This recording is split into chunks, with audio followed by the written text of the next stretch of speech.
एक दिन ममता का बेटा रोहन अपनी पत्नी आलिया से कहता है। अरे आलिया, सुनो, माँ अब से गांव में नहीं रहेगी। वो हमारे साथ यहीं रहेंगी शहर में। उनका कमरा आज नौकर से बोलकर अच्छे से साफ करवा देना। ओह, आज तो मेरी किटी पार्टी है, फिर मुझे जिम और फिर शॉपिंग। ठीक है, कल करवा दूंगी। अच्छा, लेकिन माँ के सामने ये कपड़े नहीं चलेंगे। हाँ, तुम्हें साड़ी या सूट पहनना होगा। अरे बिल्कुल भी नहीं। मेरे मम्मी पापा ने इतना पैसा लगाकर शादी इसलिए नहीं की थी कि मैं अपनी मर्जी के कपड़े पहन ओढ़ भी ना सकूं। अरे चलो, गुस्सा मत हो, लेकिन कुछ दिन तो माँ की खुशी के लिए कर सकती हो ना। लेकिन आलिया मानती नहीं।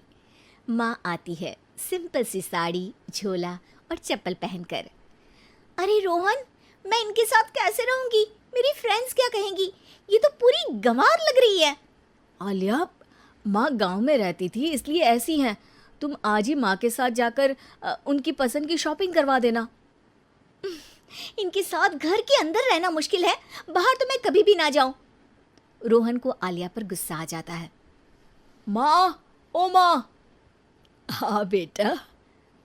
वो माँ को ले जाने के लिए उनका हाथ पकड़ता है कि अरे माँ, तेरे हाथ अभी तक इतने कड़े हैं, तूने इसका कोई इलाज नहीं किया? अरे बेटा, इसका कोई इलाज नहीं। वैसे भी मुझे कोई शर्म नहीं कि मेरे हाथ मुलायम नहीं है, क्योंकि इन्हीं हाथों से मेहनत कर मैंने तुझे बनाया है बेटा। अगले दिन। माँ, मैं ऑफिस जा रहा हूँ। कुछ लाना हो तो आलिया को बोलकर फ़ोन करवा देना। रोहन के जाने के बाद। आप ना आज कमरे में ही रहिएगा, घर में पार्टी है, मेरी सहेलियां आ रही हैं, मैं उन लोगों के सामने आपको नहीं ला सकती हूँ। ठीक है बहू, लेकिन तुम कहो तो मैं कुछ खाने को बना दूँ तुम लोगों की पार्टी के लिए। वो लोग सिर्फ कॉन्टिनेंटल या थाई फूड ही खाते हैं। कोई बात नहीं, कभी इंडियन खिलाने वाला कोई मिला नहीं होगा ना। मैं बनाकर कमरे में चली जाऊंगी। जैसे आपकी मर्जी। आलिया के घर उसकी दोस्त आती हैं, पार्टी होती है। अरे वाह आलिया, ये क्या है खाने में? बड़ा ही स्वादिष्ट है यार, इसकी रेसिपी मुझे चाहिए। हाँ, और ये दाल, ओ माय गॉड, मैंने तो किसी 5 स्टार में भी ऐसी दाल नहीं खाई है यार। तू कुक को यहाँ बुलाना। अब आलिया घबरा जाती है। हाँ हाँ हाँ, क्यों नहीं, माँ जी ज़रा बाहर आइए। आलिया की सास सिंपल सी साड़ी और गांव के अंदाज में आती है।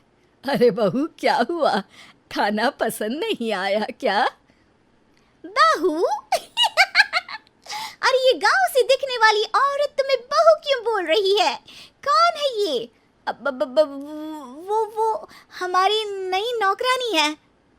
सास बहू की बात सुनकर बहुत दुखी हो जाती है। वो सर झुकाकर जा ही रही होती है कि एक सहेली बोल पड़ती है। अरे कहाँ जा रही हैं माँ जी? वो उठकर उनके पैर छूती है। जीती रहो बेटा। क्या है ना, आपकी शक्ल बिल्कुल मेरी माँ जैसी है।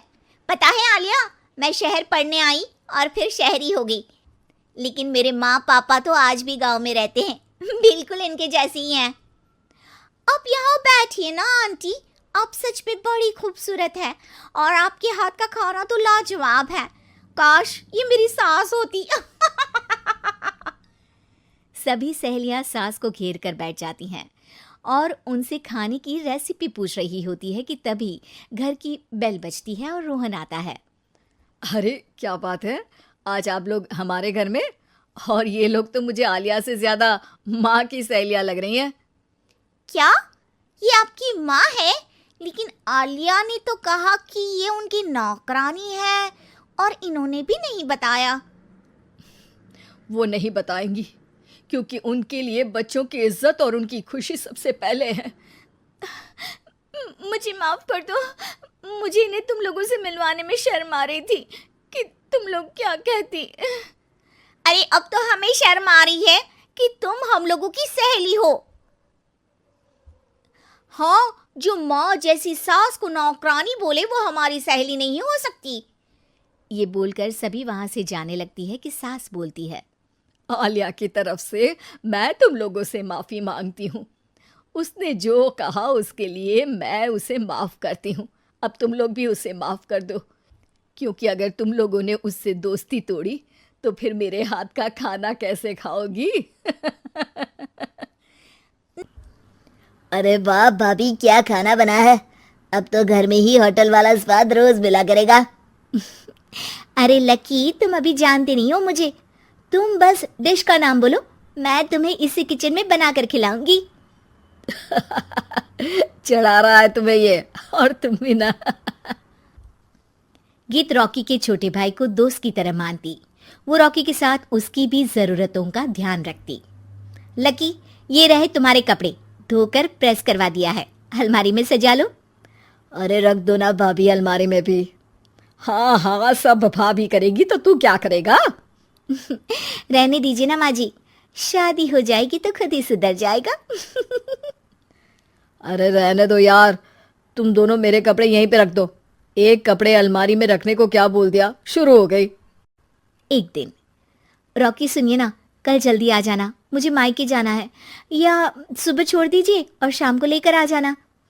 अरे नहीं नहीं, कल तो बिल्कुल पॉसिबल नहीं है, कल मीटिंग है। तुम लकी के साथ चली जाओ ना, और उसे कह देना कि शाम को लेकर भी आ जाएगा।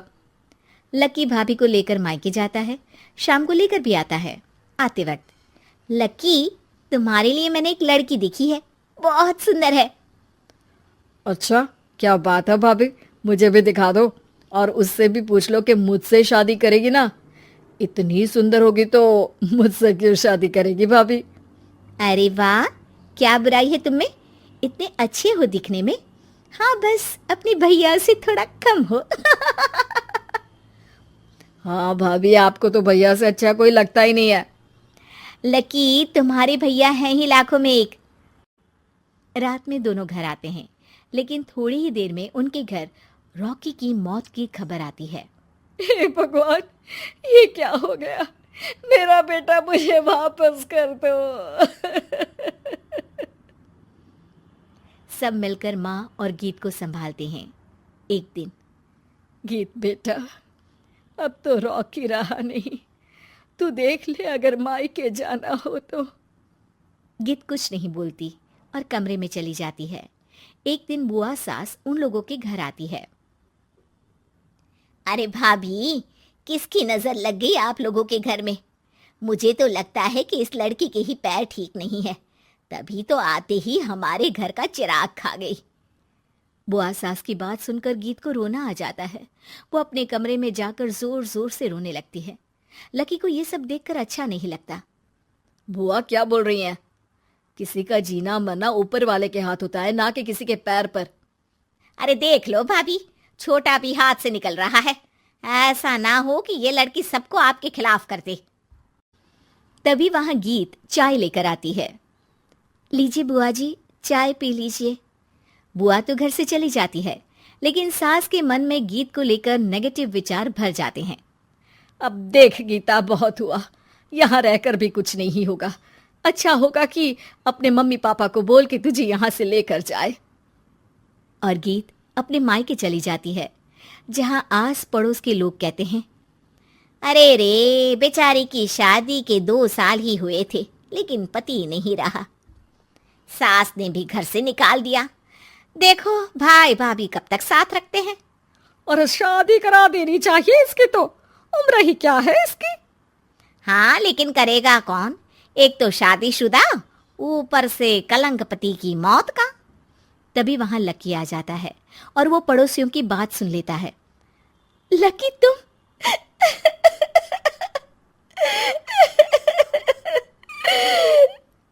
भाभी, ये जमाना आपको जीने नहीं देगा, लेकिन आप चिंता मत करना, मैं आपको आपके हिस्से की सारी खुशियां दूंगा। लीजिए, माँ ने आपका ये बैग भेजा है, इसमें आपके जरूरी सामान है जो वहीं रह गए थे। लकी देखता है कि गीत को ससुराल से लेकर मायके तक हर जगह सिर्फ ताने ही सुनने पड़ते हैं। वो सीधे अपनी माँ के पास जाता है। माँ, एक बात सुनो, ये कहाँ का न्याय है? एक लड़की जो छोटी सी उम्र में अपना पति खो चुकी है, वो अब दुनिया के ताने भी झेल रही है। यार, ये तो गलत है ना माँ, हमें भाभी का सपोर्ट करना चाहिए। क्या भैया होते तो भाभी को ऐसा देखकर दुखी नहीं होते? अरे देख लकी, ये समाज ऐसा ही है। और भैया होते तो गीत की ये हालत होती ही नहीं। बिना पति के औरत को तो ये सब झेलना ही पड़ता है। लेकिन कोई तो जरिया होगा ना माँ।